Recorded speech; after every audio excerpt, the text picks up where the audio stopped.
ઉના તોડકાંડ મામલે 16 દિવસ બાદ પણ પીઆઈ એએસઆઈ ફરાર છે। પીઆઈ નિલેશ ગોસ્વામીની એએસઆઈ નિલેશ તડવી હજુ પણ ફરાર છે।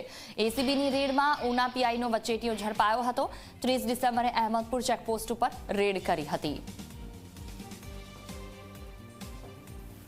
પીઆઈ નિલેશ ગોસ્વામીની એએસઆઈ નિલેશ તડવી હજુ પણ ફરાર છે। એસીબીની રેડમાં ઉના પીઆઈનું પણ નામ સામે આવ્યું, વચેટિયો ઝડપાયો છે। 16 દિવસ બાદ પણ પીઆઈ અને એએસઆઈ બંને ફરાર છે।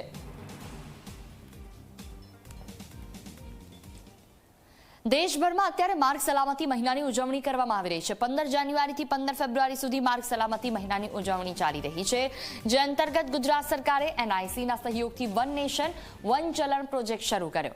આ પ્રોજેક્ટ હેઠળ મોબાઈલમાં ઈ ચલણ એપ્લિકેશન શરૂ કરવામાં આવી છે। આ એપ્લિકેશનના અમલથી વાહન ચાલકોને ટ્રાફિક નિયમોના ભંગ બદલ સ્થળ પર જ ઈ ચલણ આપવામાં આવશે ને વાહન ચાલકો આ ચલણ સ્થળ પર પણ ભરી શકશે।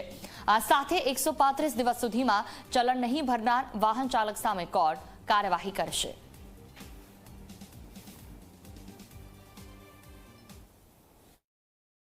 આ જે વ્યવસ્થા છે એની સૌથી અગત્યની વસ્તુ એ છે કે જેવું યુઝરના રજિસ્ટ્રેશન નંબર પર ચલાણ જનરેટ થશે એવું તરત જ એ આરટીઓની અંદર પણ રિફ્લેક્ટ થશે અને કોઈ પણ વાહનના ટ્રાન્સફર પર તાત્કાલિક રોક લાગી જશે। જ્યાર સુધી ચલાણ જે છે એ પે નહીં કરવામાં આવે ત્યાર સુધી વ્યક્તિ પોતાનું વાહન જે છે એ વેચી નહીં શકે અથવા એને ટ્રાન્સફર નહીં કરાવી શકે। અન્ય આરટીઓના વાહનો હોય અથવા તો અન્ય સ્ટેટના વાહનો હોય તો એમના નંબર્સ જે છે એ આપણને વાહનની ડિટેલ્સ નહોતી મળતી, પણ હવે મિનિસ્ટ્રી ઓફ રોડ ટ્રાન્સપોર્ટ અને હાઈવેઝનું જ પોર્ટલ છે, તમામ આરટીઓ આ પ્લેટફોર્મ પર આવી ચૂક્યા છે। એટલે જેવો એની અંદર વાહનનો રજિસ્ટ્રેશન નંબર નાખવામાં આવશે તાત્કાલિક એની તમામ ડિટેલ્સ જે છે એ ચલાનમાં ફેચ કરી દેવામાં આવશે।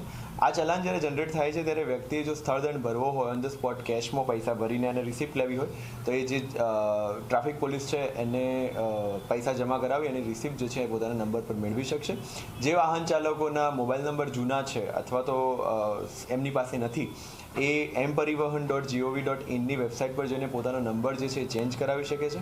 અને જો જૂનો નંબર પોતાની પાસે ઉપલબ્ધ નથી તો આરટીઓમાં ફ્રી સેવા ઉપલબ્ધ છે, જ્યાં જઈને પણ પોતાનો કરંટ નંબર અને સરનામું જે છે એ ચેન્જ કરાવી શકે છે।